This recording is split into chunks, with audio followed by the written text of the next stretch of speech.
So Jamie Stewart is the lead vocalist of the band Xiu Xiu, and he recently gave 2 pieces of advice for musicians. Rule number 2, make music to touch people. Have it be about trying to give something to the listener. And rule number 1, always take it too far.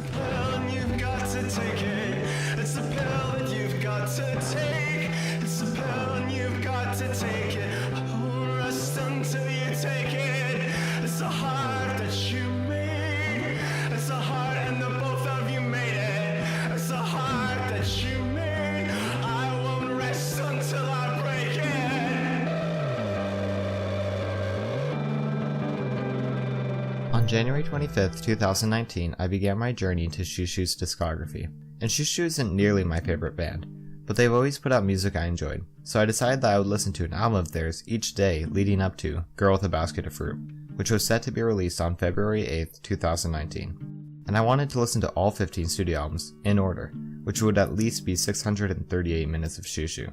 So to free up time to listen to all these, I stopped watching Netflix, limited my YouTube time, took a break from my podcast, and only listened to music related to Xiu Xiu. I always took as many moments as I could to listen to the pieces. On the bus, while I walked, while I cooked, while I showered, and at the end of the day, I'd even fall asleep to the music. Now normally I'd like to give at least a week to an album I really like, but since I was committed to getting through all these albums and giving them all a fair listen, I did as much as I could.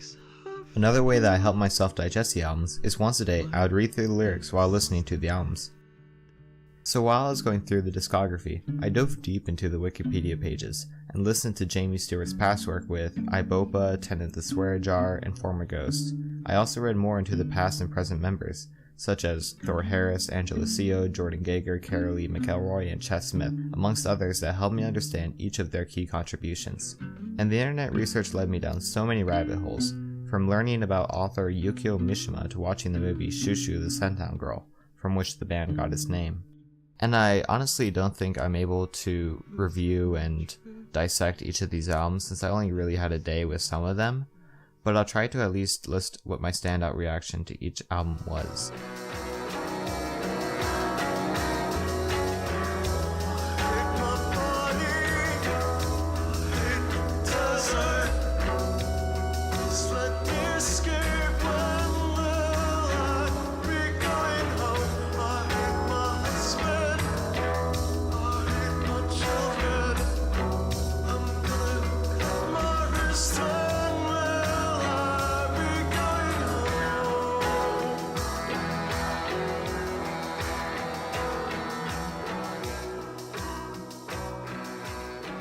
So, for the first day I listened to Knife Play. The band had carried sounds from Tended the Swear Jar onto the album, and experimented just enough to have it easily fit among the future records to come. Then on the second day I listened to A Promise. I wanted to make sure I gave this album the reverence it deserved, because the tragic story Stewart recounted of his father's death just the year before the release, and the many other traumas during that time period, could really be felt on the record. For Stewart to be so open about his personal stories really helped me reciprocate the emotion on the record. Then on the third day I listened to Fabulous Muscles. This is an album that also reflected on the incredibly violent, incredibly jarring, and difficult to take personal experiences in Stewart's life. But with this reflection, Stewart said, "I think on Fabulous Muscles, we really tried to write a pop record, just because. We were on a lark and wanted to see how it would turn out." This album is incredibly layered and dark, from the haunting predatory history of Brian the Vampire to the sobering track Mike about his father that helped join Stewart's previous band Ibopa. Also, on the song Support Our Troops OH, the band delivers a political message that you can tell is reinforced by raw emotional seriousness. I was already familiar with the album, but I honestly think it's an album that you can easily focus on for a long time and continue to dissect.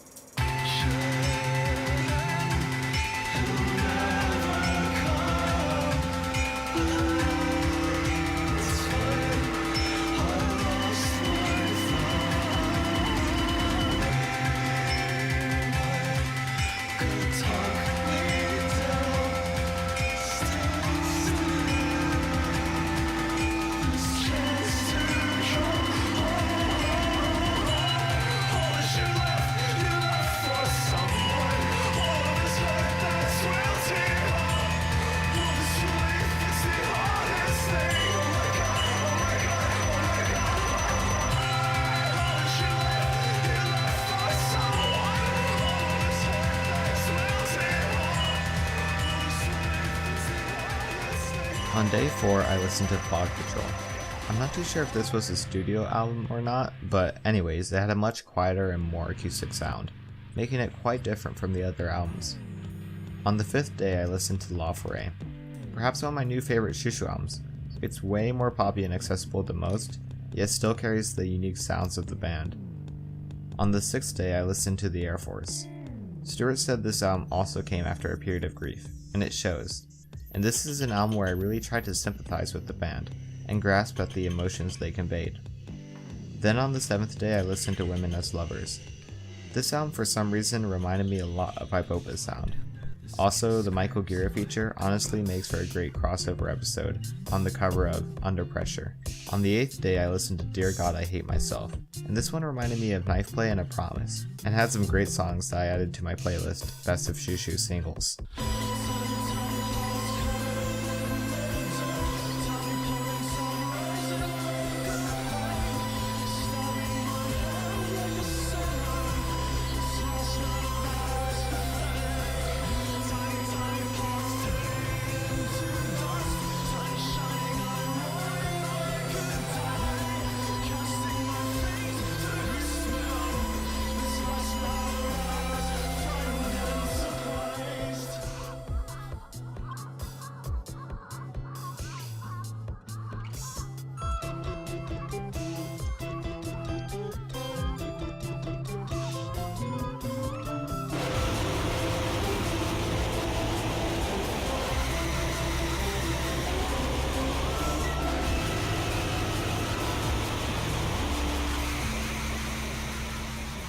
On day 9, I listened to Always.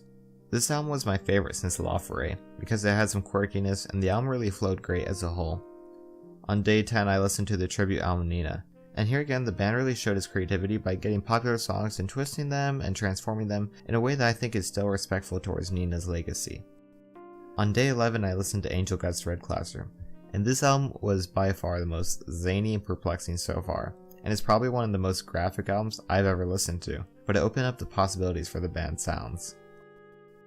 On day 12, I listened to Unclouded Sky, and this was probably my least favorite album since I found it to be quite safe, especially after Angel Guts.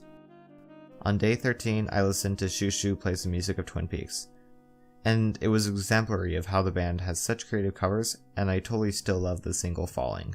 On day 14, it was time to listen to Forget. Now, until this challenge, I would say that I was only familiar with about a third of Xiu Xiu albums, and the one that I knew the most about was Forget. Because by the time 2017 was over, I totally knew that Forget was my favorite album of that year, and I still probably like it more than any of the albums released in 2018. Because the more I listen to it, the more every track becomes a favorite for me. Forget, like La Forêt, has so many exciting singles. For example, Get Up continues to be one of my favorite tracks ever. With its humor, build-up, and exciting expressions at the end, I listen to it way too often. Also, the song Wondering continues to be a great song to play on road trips because it just has such beautiful imagery and that sense of youthful freedom. Finally, on day 15, Girl with a Basket of Fruit was released. And this album by no means is a good introductory album to the band, but for a fan, I really liked it. If there's any word to describe the album, I would say unsettling, I guess. The album is way more exploratory than Angel Guts. It sounds like a Jackson Pollock painting coming to life, and if it were a movie, I'd probably say it's just the last third of Mother. And this album is something that I think fans can really appreciate as an experience. I was hoping for something like Forget, but to get something this crazy is just a great sign that the band isn't stagnant.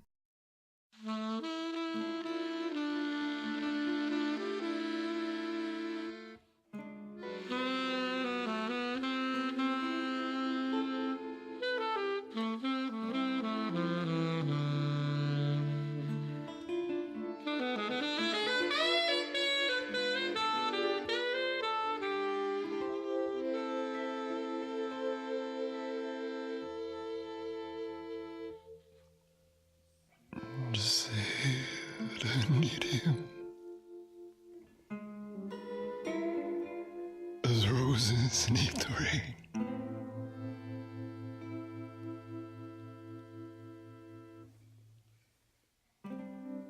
Until I am there without him,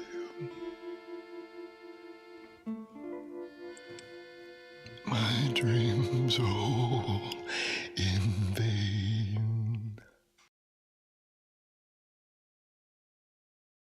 Until this point, I hadn't really been a huge fan of Xiu Xiu. I only found them in March of 2016 with the release of their single Falling, which only caught my eye since David Lynch is my favorite director. The first time I saw a David Lynch film, it felt like I had already seen it, but I soon realized that I hadn't seen the movie before, but rather, David Lynch had just managed to create art that perfectly resembled my dreams, which is pretty insane. And in the same way, when I first heard Xiu Xiu, it was familiar, except it wasn't like my dreams. Instead, it kinda echoed my psyche, if that makes any sense. I think the reason it did that was because it felt like I connected with a person rather than a song. Like take for example, this portion of Xiu Xiu's popular song, I Love the Valley OH.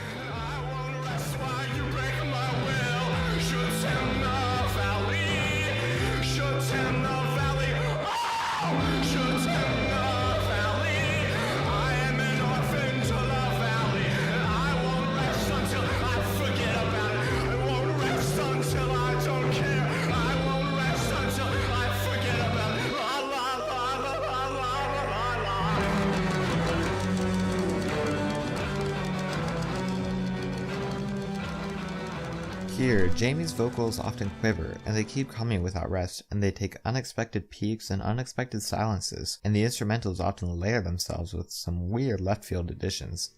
And in a way, this sort of structure resembles my own thoughts, as I personally try to identify exactly what I'm feeling. My inner dialogue and Xiu Xiu songs aren't very melodic or structured. They've got these twists and peaks and distractions everywhere, but ultimately they lead me to the feelings underneath it all.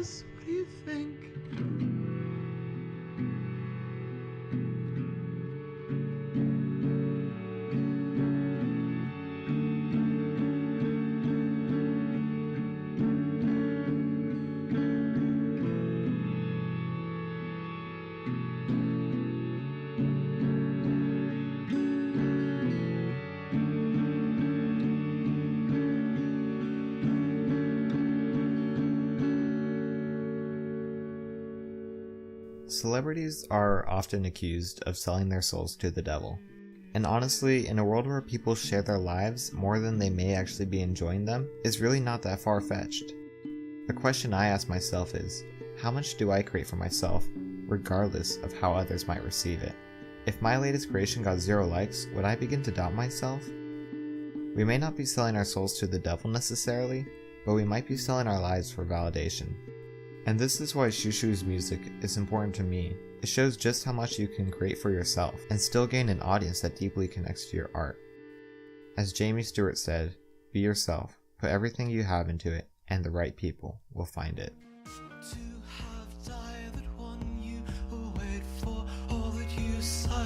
Blush, wish, and pray for out of your mind, embarrassment. Out of your mind, out of your mind.